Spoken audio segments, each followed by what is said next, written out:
Selamat datang di YouTube channel KHN Learning. Pada video kali ini kita akan membahas tentang analisa sistem informasi. Analisa adalah suatu kegiatan yang dimulai dari proses awal di dalam mempelajari serta mengevaluasi suatu bentuk permasalahan atau case yang ada.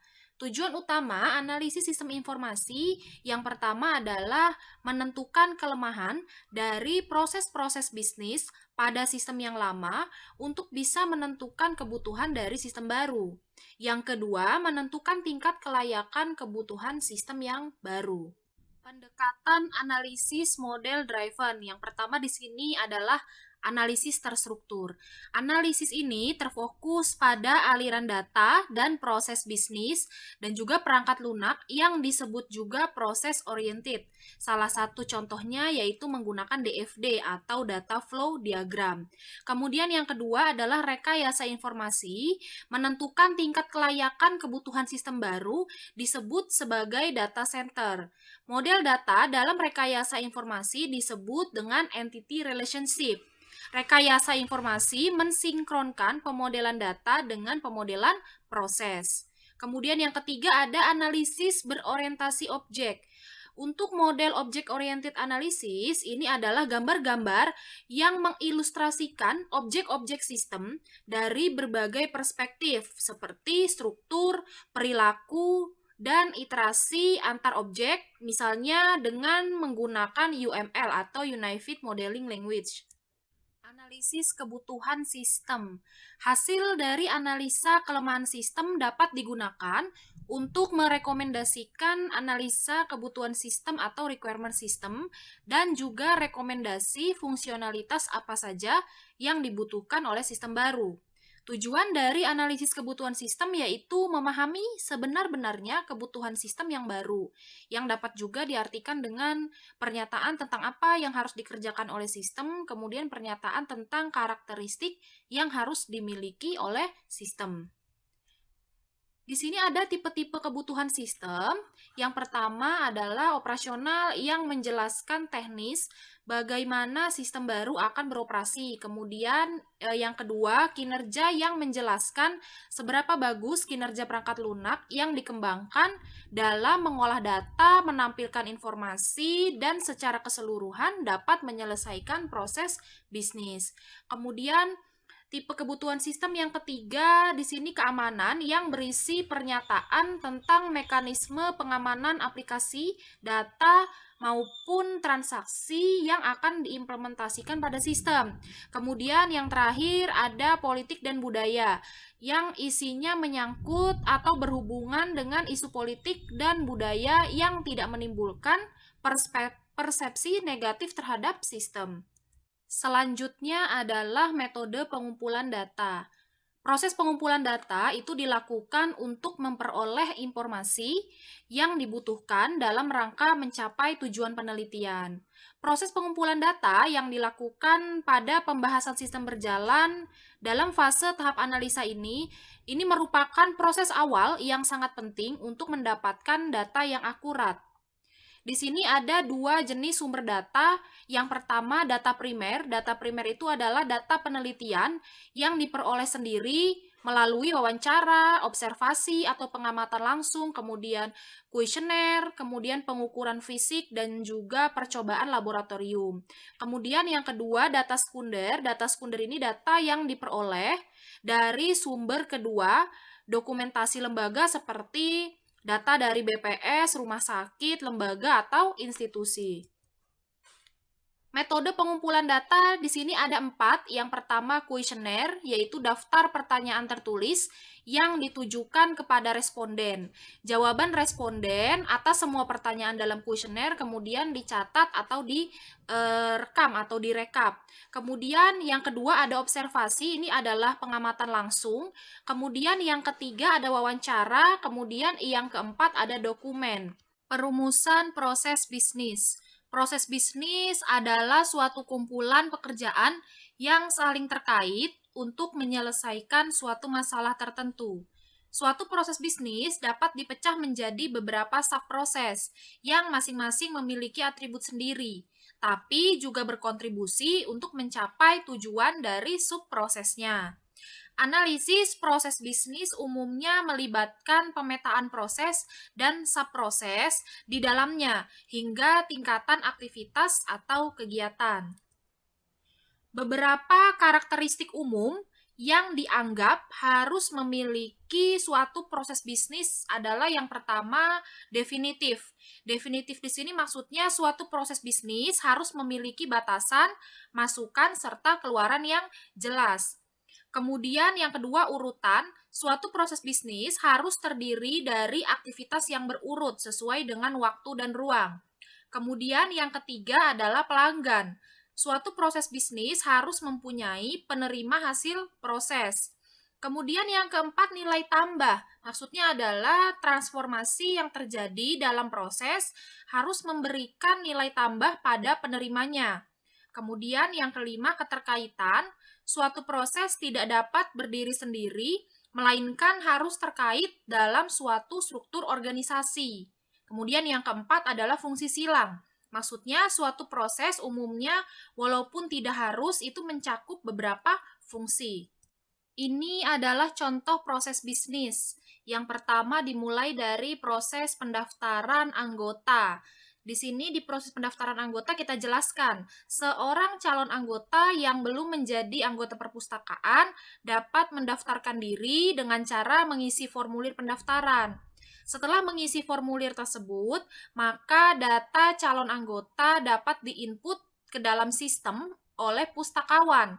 Kemudian pustakawan mencetak kartu anggota dan menyerahkannya ke anggota perpustakaan. Itu proses pertama. Kemudian masuk ke proses kedua, yaitu pengolahan. Pustakawan harus memasukkan data koleksi bahan pustaka atau buku yang dibelinya ke dalam sistem. Proses pengolahan akan dilaksanakan dan pustakawan dapat mencetak label koleksi untuk masing-masing koleksi bahan pustaka. Kemudian masuk ke proses peminjaman. Koleksi bahan pustaka yang telah melalui proses pengolahan data tadi di atas dapat dipinjamkan kepada anggota perpustakaan. Saat seorang anggota perpustakaan meminjam koleksi bahan pustaka, bagian pustakawan harus memasukkan nomor anggota perpustakaan dan sistem akan menyimpan data peminjaman serta menampilkan form untuk menambahkan data lengkap peminjaman. Kemudian bagian pustakawan mengisikan nomor dari koleksi bahan pustaka yang akan dipinjam dan tanggal pengembaliannya itu kapan. Nah, kemudian proses yang selanjutnya adalah pengembalian. Pustakawan harus mencatat data pengembalian pada saat anggota perpustakaan mengembalikan buku yang dipinjam. Kemudian bagian pustakawan mengisikan nomor dari koleksi bahan pustaka yang dikembalikan pada form pengembalian. Jadi pada form pengembalian ini terdapat informasi data seperti anggota peminjamnya siapa, kemudian koleksi bahan pustaka yang telah dipinjam tapi belum dikembalikan, kemudian tanggal pengembaliannya kapan, jika ada denda yang harus dibayar berapa, dan juga jika anggota perpustakaan ingin memperpanjang waktu peminjaman. Nah, ini adalah contoh proses bisnis untuk peminjaman buku. Nah, nantinya kita akan membuat diagram aktivitas atau activity diagram yang kita buat berdasarkan proses bisnis ini.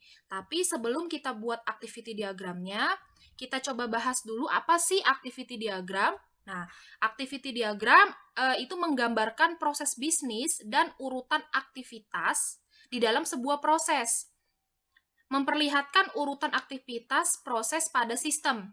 Nah, apa sih tujuan dari pembuatan activity diagram? Tujuannya adalah menggambarkan proses bisnis dan urutan aktivitas dalam sebuah proses agar lebih mudah dipahami. Activity diagram juga digunakan untuk menunjukkan aliran pesan dari satu aktivitas ke aktivitas yang lain. Nah, ini ada beberapa tujuan pembuatan activity diagram. Yang pertama tujuannya adalah menggambarkan proses bisnis dan urutan aktivitas dalam sebuah proses. Kemudian dapat dipakai pada bisnis modeling untuk memperlihatkan urutan aktivitas proses bisnis. Kemudian tujuan yang ketiga, membantu memahami proses secara keseluruhan, dan yang terakhir, menggambarkan aliran paralel, bercabang, dan bersamaan di dalam suatu sistem. Ini adalah contoh activity diagram atau gambar activity diagram. Gambar activity diagram ini berdasarkan proses yang tadi sudah kita bahas di slide sebelumnya. Nah, yang ini contoh proses bisnis, ini kan kita jelaskan berdasarkan proses-prosesnya dari proses 1 sampai dengan proses 4.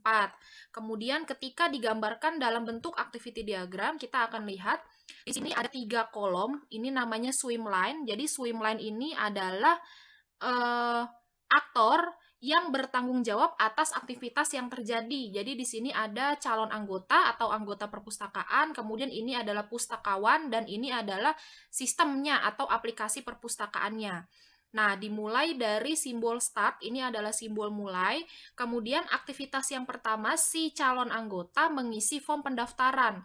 Kemudian di sini ada garis, ya.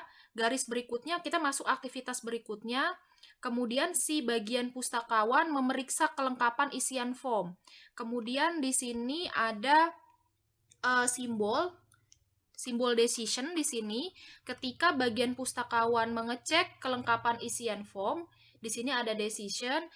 Kalau sudah lengkap, maka selanjutnya adalah bagian pustakawan menginput form pendaftaran yang sudah diisi oleh calon anggota. Tetapi jika di sini belum lengkap, maka si calon anggota diminta untuk melengkapi formnya. Nah, kita lanjutkan. Jika sudah lengkap, maka bagian pustakawan menginput form pendaftarannya ke dalam aplikasinya atau ke dalam sistemnya di database. Kemudian si aplikasinya menyimpan informasi atau isian formnya. Selanjutnya di sini bagian pustakawan mencetak kartu anggota, kemudian dicetak dari aplikasinya. Di sini ada proses cetak kartu anggota. Kemudian setelah dicetak, distempel oleh bagian pustakawan. Di sini stempel kartu anggota, kemudian diberikan kepada calon anggota atau anggota perpustakaan. Setelah si anggotanya menerima kartu anggotanya, kemudian anggota itu mencari buku yang ingin dipinjam. Kemudian setelah dapat, si anggota perpustakaan menyerahkan buku dan kartu anggota. Kemudian bagian pustakawan menginput peminjaman bukunya. Diinput di aplikasi perpustakaan, kemudian kembali lagi ke bagian pustakawan, yaitu menulis tanggal peminjaman dan batas pengembalian di kartu anggotanya atau di kartu bukunya juga. Kemudian selanjutnya bagian pustakawan menyerahkan buku dan kartu anggotanya, kemudian anggotanya menerima buku dan kartu anggotanya, kemudian setelah selesai dipinjam, si anggota perpustakaan mengembalikan buku, kemudian si bagian pustakawan menginput data pengembalian buku, kemudian disimpan di aplikasi, dan selanjutnya balik lagi ke pustakawan, bagian pustakawan menulis tanggal pengembalian di kartu bukunya. Kemudian prosesnya selesai. Jadi aktivitas yang ada di activity diagram ini berdasarkan proses bisnis yang tadi sudah kita bahas di slide contoh ini. Nah, sekian penjelasan saya mengenai analisa sistem informasi. Untuk yang sudah menonton, semoga bisa dipahami, dan jika ada pertanyaan bisa disampaikan pada kolom komentar. Terima kasih.